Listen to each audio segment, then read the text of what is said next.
E outro ponto que eu vejo também, agora voltando na parte da fiscalização do Pix, é que beleza, isso não aconteceu por enquanto, conseguiram parar isso, acredito eu que a rede social ajudou pra caramba, o Nicolas foi lá, eu fui ver o vídeo, ele tá com mais de 300 milhões de visualizações já. Loucura, né, cara? Ou seja, mais de todo, se for pegar em número de visualizações, obviamente deve ter gente que viu 2, 3, mandou pro amigo, enfim, mas é quase 50% mais que a população do Brasil, que nós estamos em 200 e poucos milhões, tem mais de 300, então acredito que isso ajudou, mas um ponto que eu vejo que é muito preocupante é o avanço do Drex, né? Então, o Drex, a CBDC aí, a moeda do Estado, tá avançando. A gente viu uma notícia que teve a primeira transação via Drex, né, Matheus? Exato, então a notícia era de janeiro, 1 de janeiro, na semana anterior, finalzinho do ano, já teve o primeiro teste do Drex, deu certo, tá funcionando já. O que você vê sobre o Drex? E você percebe que não é teoria da conspiração, não. Mas você consegue perceber que o governo tá fechando cerca, assim? Pô, primeiro vamos monitorizar bem certinho aqui como que a gente vai fazer pra taxar todo mundo que tem menos de 5 mil. Aí o pessoal fala assim, pô, então não vou receber no Pix, vou receber então no dinheiro mesmo pra poder tentar fazer essa evasão fiscal. E eu vi, inclusive, quando eu tava vindo pra Porto Alegre, da minha cidade pra Porto Alegre, pra pegar o avião pra vir, uma moça pediu ajuda e tal, eu fui ajudar ela através do Pix. Ela falou assim, nossa, mas através do Pix você não tem dinheiro, nota, não? Eu falei assim, não, moça, não tenho nota, não mexe com nota, tem o Pix. Serve ela fazer o quê, né? Vamos pelo Pix. Então você vê uma tendência das pessoas, quando isso voltar, né, que provavelmente vai voltar, não tem nenhuma medida temporária do governo que não é permanente. Uhum. Quando esse negócio voltar, o pessoal vai migrar pro dinheiro. Só que aí tem o Drex, né, cara? Aí tem o Drex. Você entende que tá fechando?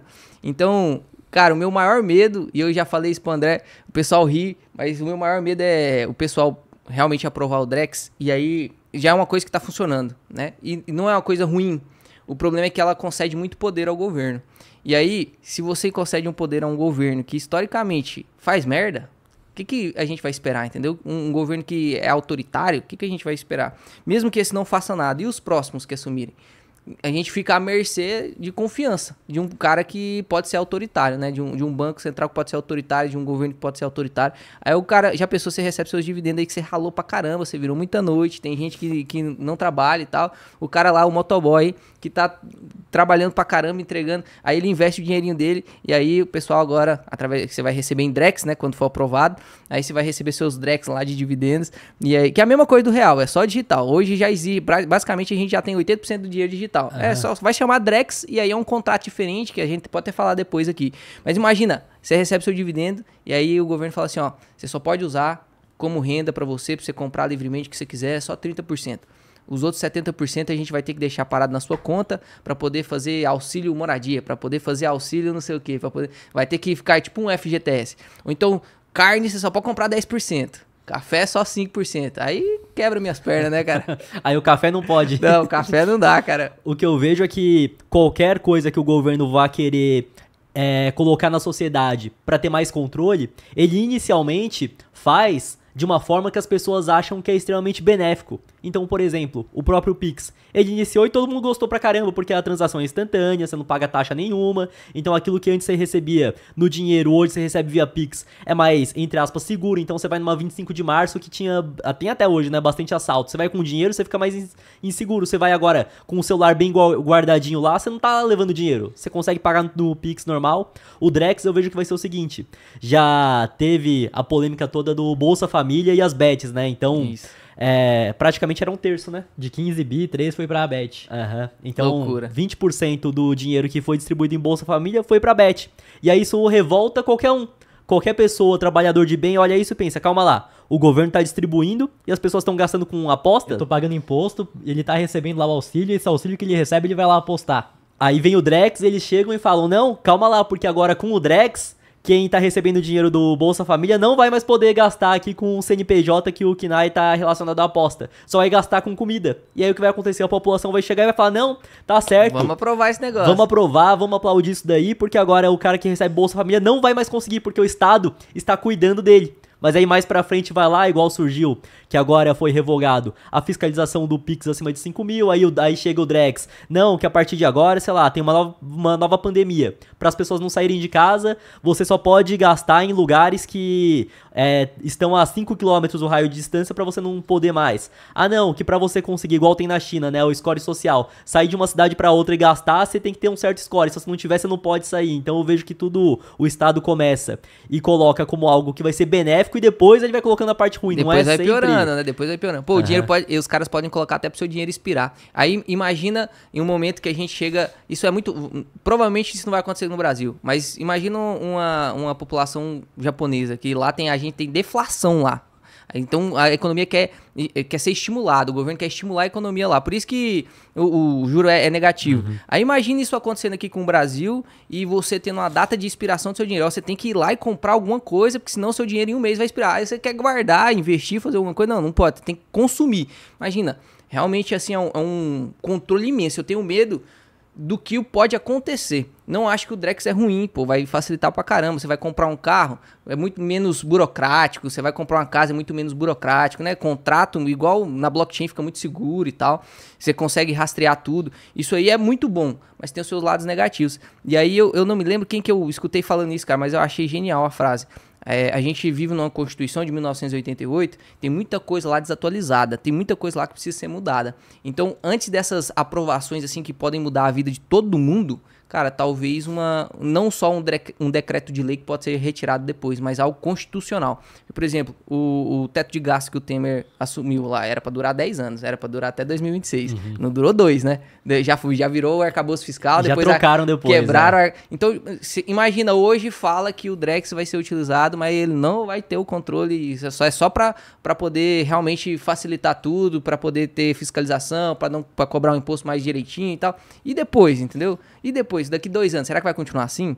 Então, o medo realmente é sobre você entregar o dinheiro o controle do seu dinheiro na mão do Estado. E aí, por isso que todo mundo tá comprando Bitcoin. Bateu 100 mil de novo aí, ó. Bateu, né? Foi pra 88 aí e voltou pro 100 mil. Mas eu vejo de qualquer forma que o Estado tem uma ferramenta pra conseguir centralizar ainda mais o poder, eu vejo que pode ser perigoso. Por mais que ele possa não usar, mas ele tem a possibilidade, se precisar Só usar, de ter, né? já tá programado, já tá no código lá, ele consegue implementar em pouquíssimo tempo. Eu vejo que isso é o mais perigoso que existe. Exato, porque igual você tinha comentado, a pessoa vai comprar um carro, hoje em dia existe um certo risco na compra e na venda, por quê? Porque ou primeiro o comprador vai ter que depositar o dinheiro para depois transferir, ou primeiro vai ter que transferir para depois depositar o dinheiro. Com o Drex, né, com esses contratos inteligentes, pode ter uma automação onde você transferiu o dinheiro, quando ele bater na conta da pessoa, automaticamente a titularidade já passa de um nome para o outro. Isso realmente é muito bom, é muito interessante, mas ao mesmo tempo ter isso centralizado e com o poder do Estado é complicado. Se isso fosse algo descentralizado, onde o Estado não tem o poder, né? igual a própria rede Ethereum ou a Solana, enfim. Aí beleza, certo? Por quê? Vai trazer facilidade para a população e ao mesmo tempo não tem o Estado que pode controlar isso, né? Então eu acho que o problema é ter esse poder todo onde o Estado pode utilizar. Porque se ele tem uma hora, ele vai usar, né? Porque vai trocando de mão sempre o poder. Tem um livro chamado A Fábula da Ilha, onde um economista ele tenta explicar como que funciona uma economia primitiva e como que ela vai evoluindo.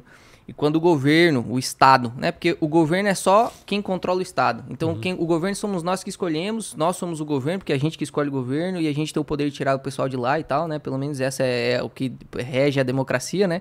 Pelo menos é o que a gente espera. Mas tem duas entidades aqui que a gente precisa separar. É o governo e o Estado. O Estado é a máquina pública e o governo é quem controla o Estado. Então, dentro dessa primícia da economia, quando o Estado descobre que ele tem poder na máquina pública e que ele descobre que o maior poder que um Estado tem é a impressão de moeda, nenhum Estado vai querer abrir mão da sua moeda. Por isso que todo mundo tem a sua moeda fiduciária. Por isso que a China não usa o real. Por isso que os Estados Unidos usam o dólar. Por isso que o Japão usa o iene. Não é uma só moeda centralizada, porque todo Estado gosta de ter o seu poder. Porque é assim que eles conseguem controlar, entre aspas, era para ser melhor, né, a economia. Só que aí você usa isso com interesses políticos para reeleição, aí que o negócio bagunça. Então, não tem problema em imprimir moeda. não tem problema. Se você imprime 10% de moeda a mais, mas com esses 10% de moeda a mais você gera 20% a mais de PIB, pô, você gerou riqueza. Você gerou riqueza. Você possibilitou muita gente entrar no mercado de trabalho, muita gente. Então, não é errado imprimir moeda. Agora, quando você imprime moeda para populismo, para poder angariar voto, para se reeleger, para continuar imprimindo moeda, aí isso aí agora você não tá produzindo riqueza. Você tá usando como um princípio onde você só vai causar inflação, não tá gerando riqueza, imprimiu 10%, gerou 2% de riqueza. Pô, 8% de inflação. O trabalhador vai sofrer. Então, tudo é uma faca de dois gumes, né? O cartão de crédito é uma faca de dois gumes. Pô, a internet é uma faca de dois gumes. Depende do usuário. Você acredita que no futuro pode acontecer esse descasamento de Estado e moeda? Da mesma forma que já teve o casamento de igreja e Estado, você acredita que isso pode acontecer ou você acha que é muito difícil? Difícil, viu, cara? É muito difícil. É uma tendência, né? Isso é uma tendência que tende a acontecer, principalmente quanto mais conhecimento as pessoas têm. Descentralizar o dinheiro através de cripto, por exemplo. Mas é difícil a gente pensar que isso vai acontecer tão precocemente. Os Estados Unidos, o Rei Dalio, ele tem um livro falando sobre a nova ordem mundial. Já viu falar sobre? Sei. Ele mostra que entre 80 anos a 120 anos, normalmente a potência mundial é trocada. Então começou lá no Reino Unido, aí depois foi Japão um pouquinho, aí ficou nessa interrogação entre Japão e China, Estados Unidos assumiu e tal, e agora fica Estados Unidos e China. E normalmente entre 80 e 120 anos tem essa troca, pelo que o Rei Dalio fala, né?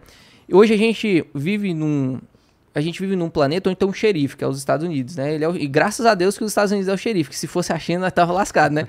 Então a gente tem um país com uma moeda muito forte e, pô, a gente não compra lá, você vai comprar os negócios na China. Você não compra em iene, em yuan, você não compra, você compra em dólar, você tem que converter em dólar. A China vai comprar carne daqui, tem que converter em dólar. Então, isso aí oferece uma potência para os Estados Unidos absurda, porque ele pode imprimir, em um mês ele imprimiu o mesmo tanto de dinheiro que ele tinha a todo o tempo anterior, e isso não foi frequente, assim, não foi tão avassalador como se a gente fizesse isso no Brasil. Exato, porque ele imprime moeda, mas o mundo inteiro utiliza a moeda dele, então consegue diluir essa inflação que não vai totalmente para o próprio país. E olha o poder, ele sobe juro. Ele liga o aspirador de pó no mundo para chupar todo o dinheiro do mundo pro dólar. O dólar valoriza ainda mais. Então, os Estados Unidos, agora tá nos Estados Unidos, né? Mas toda a potência mundial, ela vai fazer de tudo para que não se descentralize o dinheiro. E como ela é uma potência mundial, ela tem poder sobre o mundo todo, né?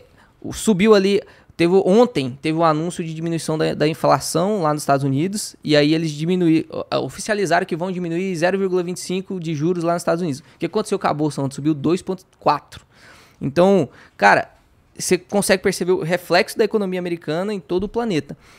Não acredito que eles vão abrir mão, eles vão fazer de tudo para poder não abrir mão, né?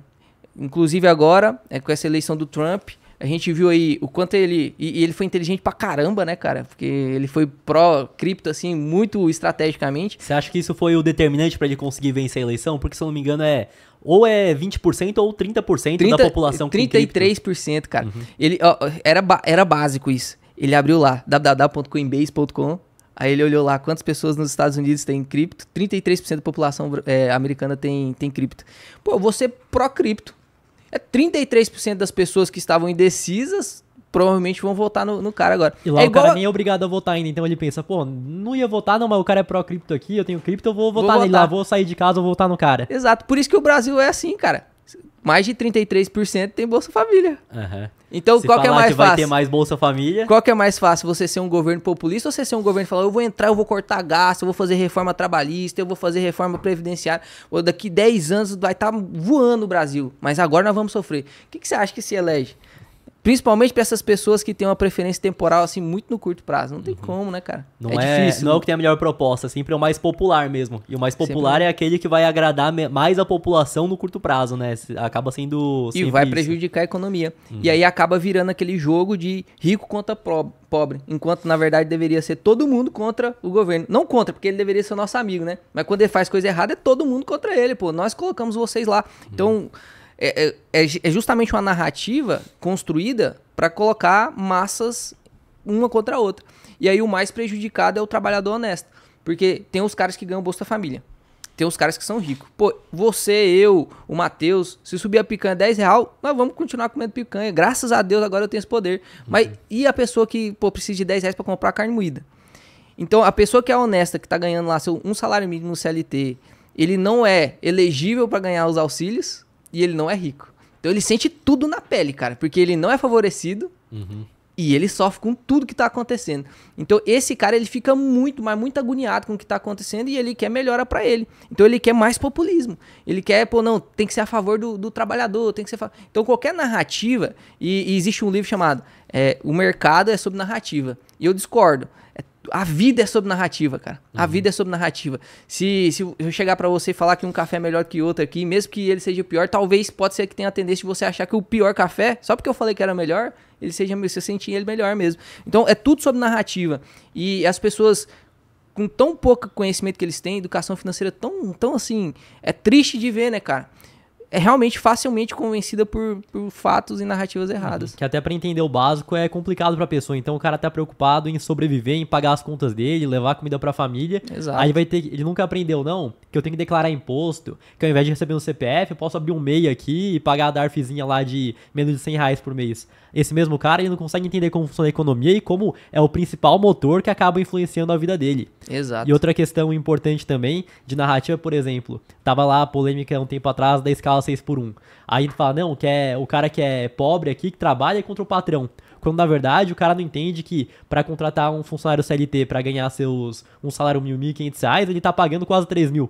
Exato. Que grande parte indo pro Estado, ele não consegue ver isso. Ele só pensa, não, que eu tô trabalhando aqui, que eu tô trabalhando muito. Realmente, muita gente aí trabalha numa carga alta semanal, porém ele não consegue entender que talvez o maior problema não seja o trabalho dele, sim. Grande parte do que ele deveria estar recebendo vai pro Estado também. Exato. Eu fiz um post, eu acho que tem um mês mais ou menos, sobre qual é o custo salarial para eu contratar uma pessoa para ganhar R$2.500.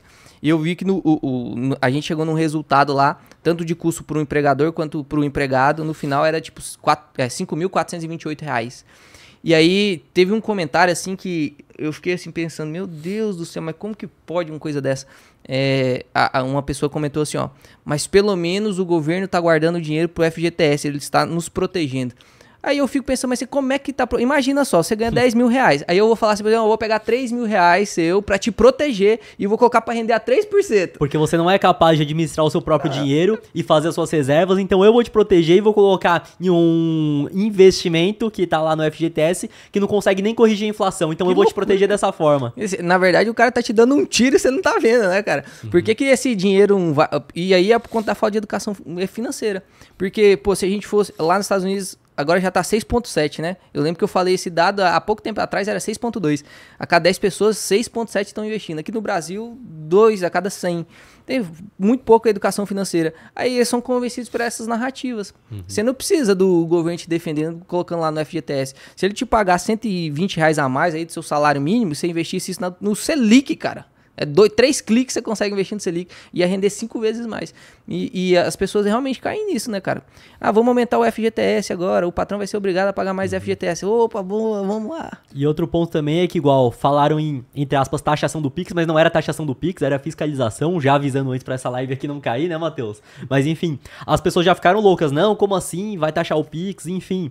Mas aí elas não veem que a carga tributária pra ela comprar um alimento, um arroz, um feijão, uma carne, é altíssima. Se fosse igual nos Estados Unidos, que tem o imposto de cada estado, que na hora de você comprar o teu produto lá no mercado, então eu vou comprar esse copo aqui, esse copo custa $20. Eu vou pagar os $20, mas quando eu for pagar, ainda vai ter um imposto. No Brasil não, esse imposto já é embutido. E até a maneira que ele é cobrado é da maneira errada. Então, por exemplo, se eu vou comprar esse copo aqui, ele custa $10. E o imposto que eu vou pagar é de $10 também. Então eu tô pagando 100% em impostos. Só que aqui no Brasil não funciona assim. Então se ele custa 10 e o imposto é 10, é 20 no total. E aí o imposto é 50%, mas na verdade não é 50%, é 100%. É uma narrativa engana.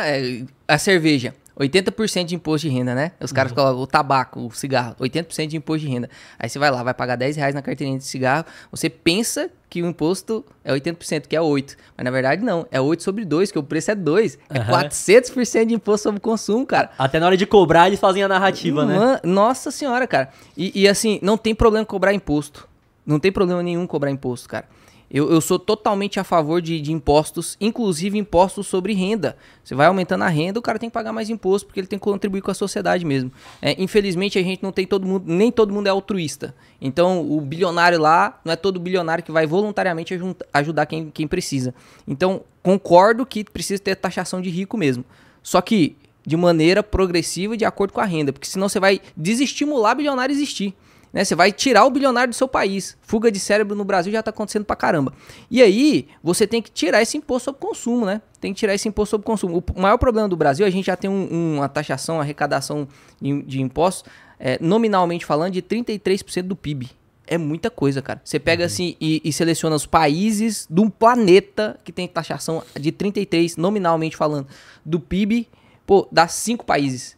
E aí você pega esse mesmo... A gente tá num país que cobra muito imposto. O que parece é que a gente vai ter essa retribuição. Pô, tá cobrando imposto, então eu vou ter uma melhor educação, eu vou ter uma melhor saúde, eu vou ter uma melhor segurança, né? Aí eu saio aqui na cidade de São Paulo, eu fico com medo de perder o celular. No SUS, eu tenho que comprar dipirona para entregar pro menino. Eu, médico, tenho que comprar o dipirona. Eu contribuo com o imposto, mas quando o meu paciente chega lá, eu tenho que dar o remédio no meu bolso, porque não tem remédio. Pô, educação, a gente vê o que tá acontecendo aí. Se a gente tivesse educação, não tava acontecendo o que tem. Então, o problema não é cobrar imposto. É um imposto ser... E a gente ainda nem fala da qualidade do gasto do imposto. É só porque realmente tá gastando demais.